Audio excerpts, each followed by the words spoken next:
Hey everybody, this is Daryl Feltner. I'm one of the hosts of Card Knock Life. I'm going to do a Card Knock Life plays, deck tech, breakdown, and sort of revamp of the Esper Thopters deck I played this past weekend at the SCG Open in DC in Legacy. So this weekend I played basically Esper Thopter Foundry with Counterbalance top. The big hit was Thopter Spy Network. The deck made the website at SCG even though I performed so poorly, just because it was kind of so different than everything that you would see normally. So the list is on scg.com. It'll probably be discussed on the podcast as well, but I'll kind of go over the breakdown of what we got in front of us here, and then what I played, and then the updates to the list. So what I played, 60 cards, 22 lands, 2 underground seas, a Sunken Ruins, 3 island, a swamp of plains, 4 Tundra, 8 blue fetch land, Polluted Delta and Flooded Strand to fetch appropriate basics, the 1 Scrubland and the 1 Academy Ruins. So basically pretty dual land heavy mana base, still have 5 basics, which is more than most Legacy decks, kind of because you look like a Miracles deck on your shell, except for the fact that you're playing Polluted Delta instead of Scalding Tarn, so people are a little confused as to why is there a swamp in your deck, why are you doing that? Academy Ruins is your card that most decks that don't have Wasteland can't beat if they're not combo. So, like, the fair decks like Miracles, any deck that just, like, doesn't draw Wasteland or tries to Wasteland you off of your colors early, just loses to this Academy Ruins. So you can just rebuy most of the cards in the deck that matter and bury them under, Baleful Strixes or Engineered Explosives as a nice little sweeper. Tech piece, you can rebuy Sensei's Divine Top to piece together a Counterbalance lock, or Thopter Foundry to sort of piece together the Thopter Foundry Sword of the Meek combo. Sword of the Meek, you don't care if it's in the graveyard, it's actually where you want it to be. But you have plenty of artifacts. You have, I think it's 12 artifacts. 4, 8, 9, 10, 12, 13, counting the Engineered Explosives. So 12 that really sit in play. To activate your big hitter, and the surprise card that most people didn't expect to see in this deck, and probably why it ended up on SCG.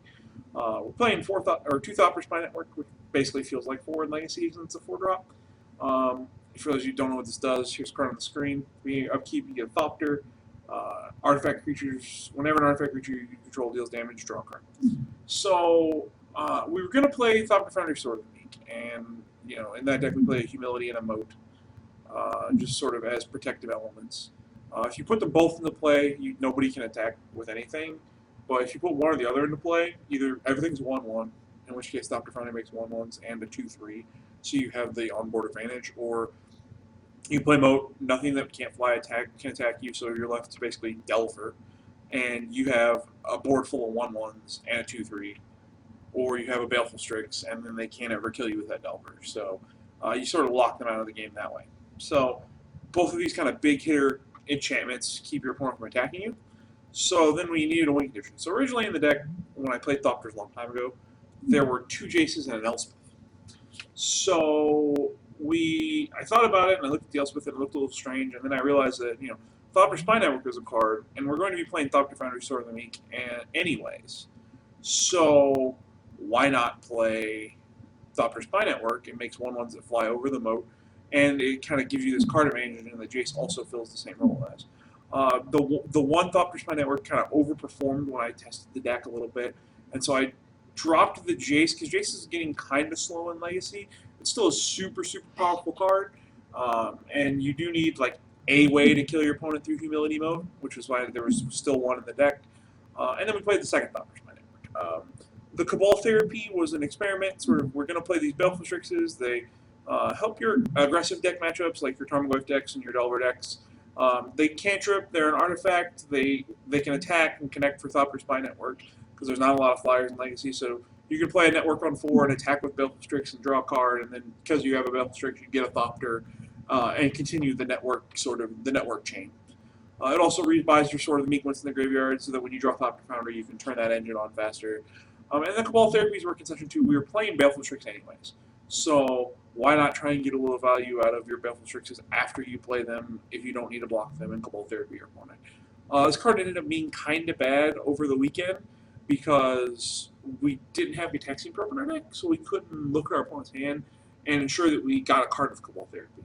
So we were just kind of shooting blind the first time, unless they played like a Stone Forge Mistake, and then you Cabal Therapy, their Humazawa's GTA or their Battle Skull or their Sword of Fire and Ice.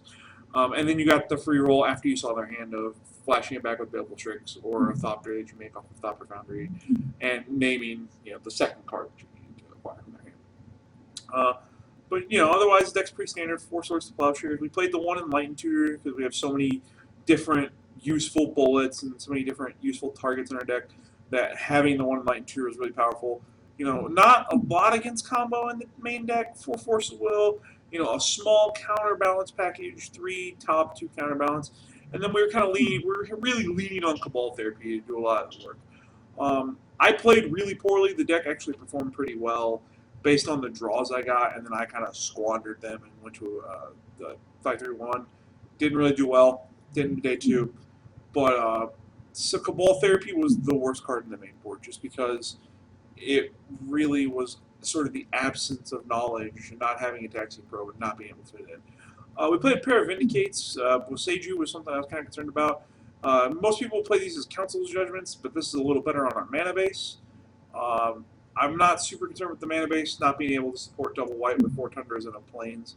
You can fetch the second white and the Scrubland. You can fetch the second white when you need to. I do like having a Vindicate as an out to Boseiju, but I struggled in the one game that I played against Trinity Nemesis. I had to jump through a mighty hoop with Academy Ruins and Engineering Explosives just to kill a Trinity Nemesis. So this Vindicate, the second Vindicate, not great, but it's good as the first Vindicate to have an out to Boseiju. Both Boseiju and Council's Judgment kill Vindicate and Council's Judgment kill Planeswalkers. So it kind of gives you some flexibility there. The deck needs another 3-drop. The Tension Sphere is a thought. Shackles is also a thing. You can play, you can play all these islands. I don't really know how to fit another 3-drop in without disrupting this deck, because really this deck is just a big synergistic pile of cards. It's not like you have this combo to overwhelm people with that people sometimes fair opponents just can't beat it. And then you have Sensei's Divine Topic Counterbalance, which is super powerful against your combo opponents, and sometimes against your fair opponents because they'll hit the mana curve that you hit. And so you have, Thopter Spy Network is your card engine, but it synergizes with all of the small moving parts that push your other engines forward. So this is a huge synergy deck, and the cards that sort of stood out against the synergy of playing a non-protracted game and trying to defeat your opponent were these 4 right here. So eventually these 4 will get changed in the new version, which I'll go over here in a moment. The sideboard, pretty reasonable. A Path to Exile just as another Swords to Plowshares against Delver decks. You never brought it against Death and Tax or anything like that. Decks that have a ton of basic lands or will have basic lands. But against the Delver decks, like a Path to kill Delver, Young Pyromancer, or Gurmag Angler, or whatever, it's perfectly reasonable. We played Surgical Extraction as our graveyard hate because our game plan against things like Omnitel and Storm was to Cabal Therapy them, name their best card or the card that made their deck go, and then try and Surgical it. This plan was a little too cute. This had some upside you could bring in against Life from the Loam or Punishing Fire, which is kind of hard for us to start our Thopter Spy Network draw engine against because all of our creatures are 1/1s. So you might not start connecting rather quickly with the deck. The Swan Song was actually very good. The 2/2 bird's never relevant because even after board you have 4 Baleful Strix in your deck. So you have something that trades with the 2/2 bird. And it's just a hard counter for most of the decks you're going to be playing this against. It's a little awkward against Miracles if they're playing the Legendary deck, where they have all the Vanillion Clicks and the Vencers, because they're just trying to beat you with 1 or 2 creatures. So giving them a 2/2 on top of that is a little awkward. But it's 1 mana counter for Counterbalance, for Show and Tell, for Infernal Tutor, basically all the really difficult to beat spells that you would see come out of your combo decks. So it actually performed very well. The standard Flusterstorm, Legacy staple, just 1. The Swan Song was played over the second one. I like the 1/1 split. I could see playing a second Flusterstorm if you're super scared of the 2/2 bird killing you in the combo matchups. 1 Nihil Spellbomb is an Enlightened Tutor target and Graveyard Hate to supplement the Surgical Extractions. A Pithing Needle just is a nice catch-all for Enlightened Tutorable catch-all to shut down opponent's Aether Vials or equipment or Lianas or Wastelands or ports, whatever you need to protect yourself from. And you can also jump through the hoop of, like, eventually you have to cast this Engineer Explosives for 1. So you break the E for 1, and you put the Pithing Needle in the graveyard, and then you Academy Ruins it back and replay it to name another, another threat, which is something that I did a couple times that day, but really just not a solid catch-all that you can Enlightened Tutor for out of the board. You can also sacrifice the Thopter Foundry to get the Thopter Foundry Sword Meek loop going. Sometimes you just have to do that because you don't care if they have Aether Vial if you get to make 10 2/2 bird or 1/1 birds and fly over the creatures they're Aether Vial in. So 2 Tidehollow Sculler. This one was kind of, I wanted another Grizzly Bear-ish creature out of the board to put a little pressure on my opponent. The synergy with Thopter Spy Network was excellent for Tidehollow Sculler. It came up a couple times. And then the ability to just like play it, trigger it with a Thopter Foundry in play. In response to the trigger, sacrifice it to put the Exile trigger on the stack and exile a card permanently from your opponent's hand and get a 1/1 flyer that then you could then like set up the next turn with a Thopter Spy Network and attack them for 1 and draw a card. Like that was a nice little synergy. It came up against Show and Tell. That we sacked this guy to a Thopter Foundry and exiled an Emrakul permanently when his hand was like Show and Tell, Omniscience, Emrakul. We took an Omniscience, and then the next guy was played sack it, take the Emrakul. So left him with a Show and Tell, which we had a Meddling Mage on. 1 Meddling Mage. This card always overperforms in sideboards that I play it in. And it's really only good in droves. Like just playing 1 Meddling Mage, like, all right, hope that sticks and keeps you off your most important card for the entire game, is a really risky idea. And I don't suggest playing just 1 Meddling Mage. I think you want to play like 3 or 4 or none. That's sort of, I think, especially in a deck like this, it's an all or nothing sort of strategy. 1 Ethersworn Canonist, good against Elves, good against Storm, good against all these random decks that are trying to play a bunch of spells in 1 turn. Also an artifact worth noting, so if they kill it, you can bring it back up Academy Ruins, you can Enlightened Tutor for it. So it's got a nice little bit of upside. The third Counterbalance against Combo, pretty self-explanatory. 1 timely reinforcements. This one was for Delver, mostly. I got to bring it in against Goblins, and my Goblins opponent couldn't beat it because it made 3 1/1s and put me at 21. But it's just a really solid card against Goblins, against Burn, against Delver. The tribal decks that aren't island walking you. You can bring it in against like Maverick and make some 1/1s to chump block with to sort of get yourself to Humility. If you play Humility and have this card in your hand and you're at lower life, you just cast it and make 3 1/1s that trade for 3 of their guys. So you basically drew like 5 cards because you time walked your opponent who's trying to attack you, 2 turns, and then you traded for 3 of their creatures with Humility in play. So just very good. I would not play a second, but I would suggest trying a first in most of your Legacy decks. The second Humility, for when Moat was really bad, like if your opponent is an Emrakul deck and they're trying to Show and Tell, you can put Humility instead of Moat into play.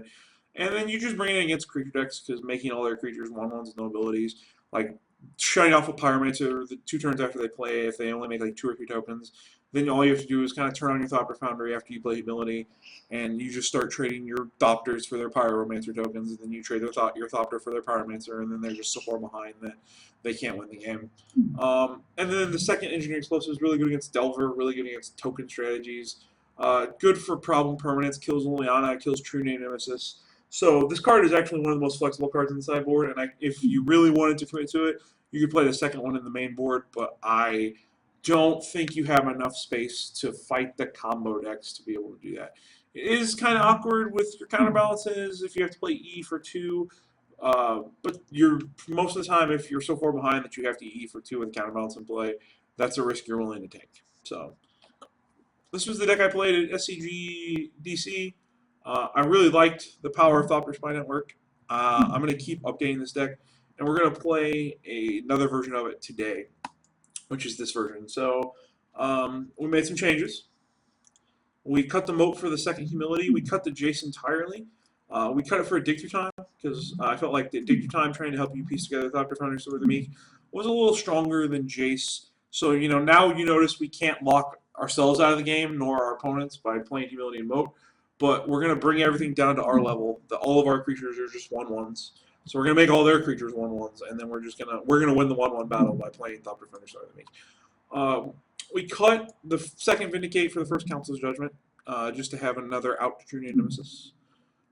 We cut the 3 Cabal Therapies for the 4th top and the 3rd and 4th counterbalances, just to have just a very solid engine against combo, say like we're going to look like a Miracles deck with Counterbalance stopping against combo. But then we also have this like very hard to beat package against aggro. Our card advantage isn't Jace, but like if we can piece together Thopter Foundry, we can pressure combo very quickly. Otherwise, we have this sort of grindy win condition that we can draw our Force of Will, set up our counterbalances, and kind of push from there. Again, a little light on the 3-drop, so a little tough against Show and Tell, but pretty reasonable all in all. To the sideboard.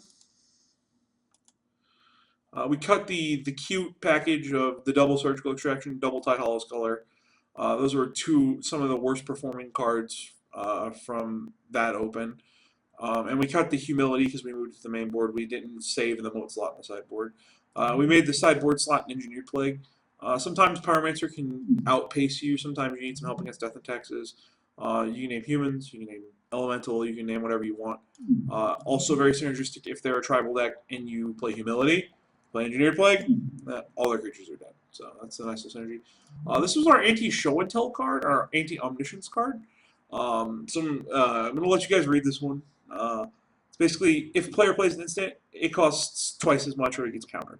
So it is very good against their Force of Wills. So if our permission against Omniscience is all of this like 1-mana low to the ground permission, and we're not going to lean on Force of Will, which sometimes you have to, but you can usually slow the game down to a halt enough that you resolve into the Eye of Chaos, and if they don't cast Show and Tell that turn, you untap and you have like Swan Song or Flusterstorm up, or you're like spinning top with Counterbalance trying to put together a 3-drop on top of your deck, so they have to fight through that too. Their cantrips Probe and Preordain and Ponder are all sorcery, so they get to fire those off. But Brainstorm costs an extra mana. Dig Through Time is impossible for them to cast. Force of Will, they're never casting. Cunning Wish is really tough for them to get 6 mana, and then even with Omniscience, with Omniscience in play, they still have to play fair and pay the mana cost for the sorcerer for the instant. So Cunning Wish into Aladdin's Call and Emrakul still costs them 5 mana. So sometimes they have to do it over 2 turns. They still can't cast Dig Through Time.